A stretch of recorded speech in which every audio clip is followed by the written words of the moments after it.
Manuel Borovio nos hablará más bien de instrumentos, ¿no? De datos, de herramientas con que poder tomar decisión, más o menos. A ver cómo va saliendo. A ver. ¿Está ya? Vale. Sí. Bueno, como ha dicho Simu, antes que nada agradeceros tremenda el lujo de venir hasta aquí, de pasar estos días en estas jornadas y tener la oportunidad pues para salir muchas veces del agujero y de la pantalla del ordenador en el que estamos metidos en ese mundo virtual en el que ahora os voy a abrir alguna ventanita pequeñita, ¿vale? Que habitualmente nos estamos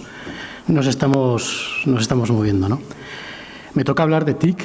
Y creo que en el título ponía sistemas de información geográfica. A mí me gustaría que después de esta intervención superásemos un poco la mirada de lo que son los sistemas de información geográfica y trascendiéramos de ellos, ¿no? Ha habido varias, yo creo que a lo largo de toda la mañana y parte de la tarde, hemos estado viendo el uso de capas de información, de planos, de datos y también un poco una reclamación, un reclamo en cuanto a la calidad de los mismos y cómo se están utilizando, ¿no?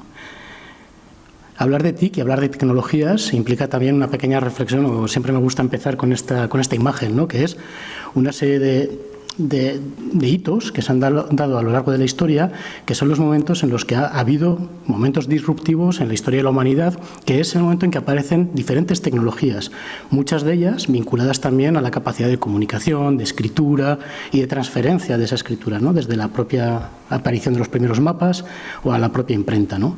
Fijaros que aquí tenemos una serie de hitos que aparecen, desde luego cuando ya empezamos a ser en teoría Homo sapiens, ¿no? Pero aparece la agricultura, aparece la industria y aparece el vehículo. Son 3 hitos que han cambiado la historia de la humanidad y que son los 3 que estamos tratando de resolver con todo este tema del cambio climático. Son los 3 problemas o 3 de las cuestiones críticas a la hora de enfrentarnos a los problemas que de alguna manera tenemos que resolver ahora, ¿no? Y ahí las fechas, más o menos orientativas, esas fechas que veis ahí de 4.600 millones de años, 300.000, 9.000, 260, 66 años desde que se popularizó el coche, no desde que apareciera, que fue en 1886, pero sí que se popularizó y empezamos a pensar que podíamos acceder a cualquier punto del territorio. Ya la caña fue cuando empezó a aparecer hace 32 años Internet y accedimos realmente a todos los lugares a golpe de clic, ¿no? Pero es que hace nada, apenas anteayer, 14 años, empezamos a hablar del Internet de las cosas y cómo estos móviles que tenemos o cualquier aparato tiene más información y más datos de nosotros mismos y de las gestiones que estamos haciendo que la administración en la que estamos, ¿no? Y ahí pongo 6/7 porque en realidad fue hace 67 años cuando se empezó a trabajar en el tema de la inteligencia artificial, pero es hace 6 meses cuando despuntó con ChatGPT, que ha producido una gran revolución en todos los hechos, ¿no? en todas las esferas de trabajo. Esto lo digo porque me parece que es importante que entendamos que las tecnologías y la información que tenemos son disruptivas, nos ayudan a evolucionar, pero en todas ellas estamos muchas veces después resolviendo problemas que nos han causado, ¿no? Traigo el recordatorio de los sistemas de información geográfica porque es parte del enunciado y lo tenía que poner en la presentación, y es que en 1963 empezaron a hacer los sistemas de información geográfica en Canadá realmente para hacer un inventario manejable de los recursos naturales. O sea, para hacer el inventario de lo que tenemos que hacer, de los recursos que tenemos en la naturaleza. En Canadá apareció el primero, a partir de los 80, 90, empezaba a generalizarse el uso aquí en España. Y bueno, a día de hoy, a mí no se me pasaría por la cabeza que nadie que trabaje en el territorio trabajase con un sistema de información geográfica. Pero ojo, es un sistema de información que nos dice qué está pasando, nos puede ayudar a entender qué está pasando, dónde, cómo está pasando, quién. Estas gráficas son de un proceso que seguimos con el COVID, ¿no? Para ahora desarrollar plataformas que nos permitieran, con los sistemas de información geográfica, entrar en un manejo de la crisis y de la cota. Manuel, 5 minutos. Sí, voy bien. Nos conocemos. Al resto les has avisado con 1 minuto. Venga, haces bien de avisarme. Voy bien, 5 minutos. Estos datos y este manejo de información, toda esta información la tenemos disponible. Pongo aquí unas imágenes de Copernicus, que me imagino que de la parte climática que todas y todos conocemos, ¿no? La información que produce Copernicus de satélite al día son 13 teras. La imagen para el tema ambiental, 13 teras de información al día. 13 teras de información al día que, utilizándolo de manera exponencial, pues pasan de ser 80, tenía aquí apuntado 800 megas, a 2 gigas cuando le lanzamos un análisis de estos que vemos aquí, estas imágenes tan chulas, pero si encima utilizamos hiperresolución, de 800 pasamos a 10 gigas. Eso sabéis lo que es, ¿no? El pendrive este que manejamos. ¿Os imagináis lo que es almacenar toda esa información en los servidores que estamos utilizando? Dejo aquí, para que quede en la presentación, diferentes fuentes y recursos de información de datos que tenemos disponibles para poder cocinar. Y digo esto de poder cocinar porque es lo que hacemos cuando integramos en la planificación del territorio, hablando así en casa, ¿vale? Entre amigos y amigas. Estamos cogiendo datos, los estamos recolectando, los tratamos, generamos información y a partir de esa información debidamente gestionada empezamos a construir el conocimiento. Un conocimiento que nos hace, que se hablaba esta mañana, necesitamos conocer, ¿no?, el territorio que tenemos, y yo digo que tenemos que reconocerlo, volver a lanzarnos fuera y mirarlo y volver a entenderlo desde las dinámicas que se están dando. Y eso es lo que nos va a dar la consciencia para poder actuar debidamente. Y eso es lo que tenemos que hacer, de los datos a la consciencia para actuar. En estos momentos ya estamos actuando, ya somos conscientes de los riesgos de toda la dinámica del cambio climático y por lo tanto no tenemos más remedio que trabajar. Y además tenemos las tecnologías, pero hemos de pasar de entender que estas tecnologías son un modelo instrumental y hemos de entender esas tecnologías, esos flujos y procesos. Comentabas antes, ¿qué es más importante? Modelizar, o sea, trabajar en la evaluación para el seguimiento o modelizar lo que vamos a hacer.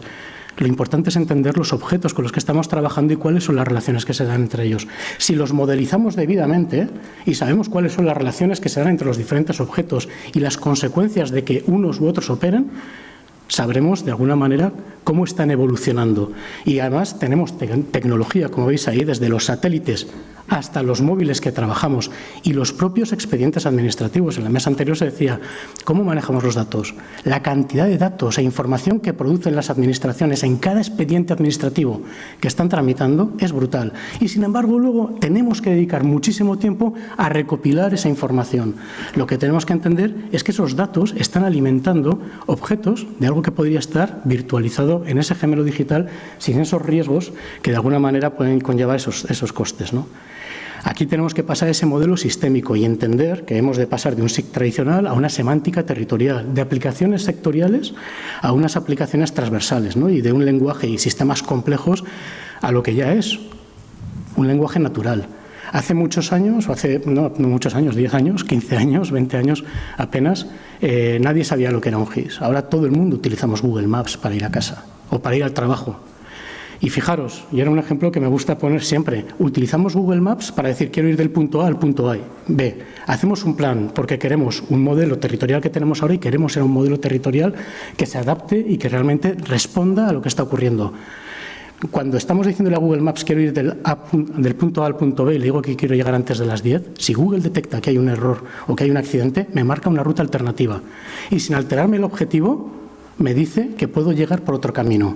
No estoy influyendo en determinaciones de carácter estructurante y no estoy incumpliendo ninguna legislación básica.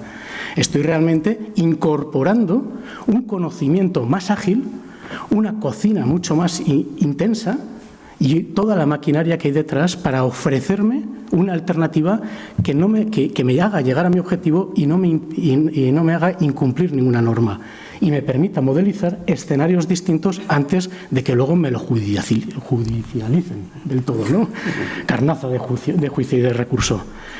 El reto de la aplicación de todo esto está claro. O sea, en el cambio climático ha ido saliendo a lo largo de todo el día de hoy, ¿no? Es necesario. Las sociedades realmente deben enfrentarse con urgencia a esto, la multiescalaridad.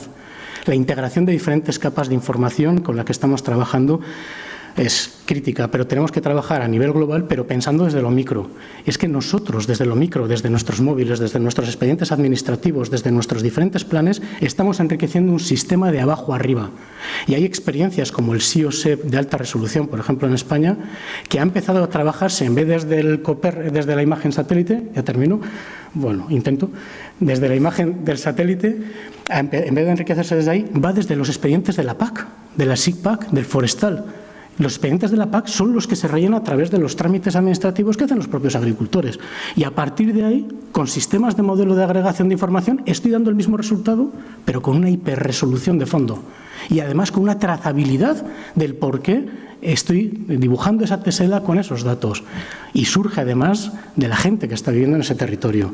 Lo que tenemos que hacer con los sistemas de información geográfica y con entiendo yo, con estas tecnologías y también con los instrumentos que estamos elaborando y con todas las medidas que ponemos en marcha, es pensar de esta manera, en gobernar, y yo pongo ahí entre comillas, vamos, en interrogantes el dato, para entender cuál es la dinámica del territorio, trabajando desde la necesidad de reconocer esa visión sistémica de la realidad, poder identificar para poder medir, reconozco, identifico, mido, y de esa manera voy a poder evaluar para consensuar, cuando vea que se me está torciendo el árbol, poderle poner un tutor y enderezarlo, para reconducir, finalmente. Y eso es lo que tenemos que incorporar al planeamiento. Un minuto. ¿Ahora sí? Sí, de gracia además. Vale, ya termino. De forma continua y continuada, ¿no? Ese reconducir.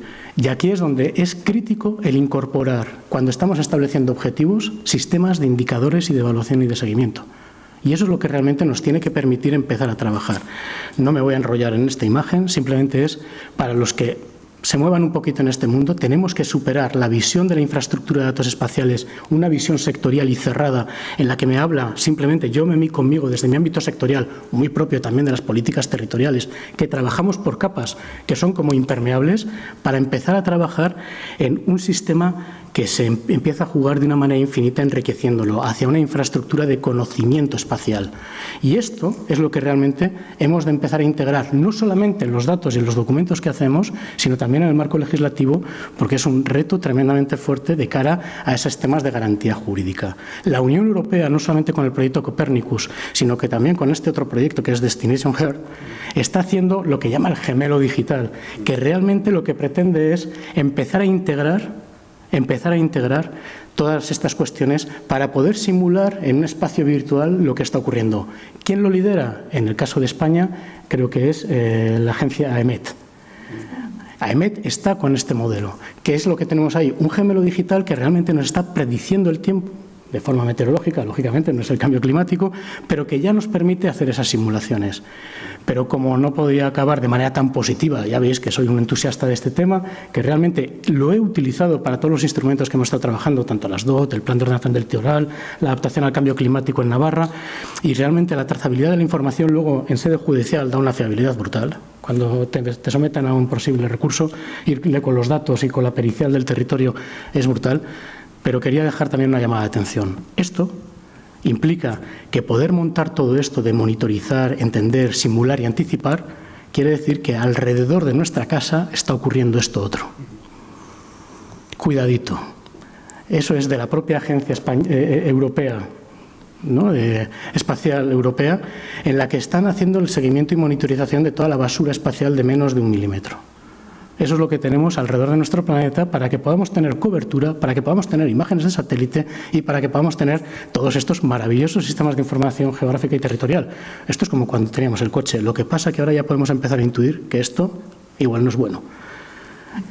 Su uso sí. Y sin más, muchas gracias, Manuel.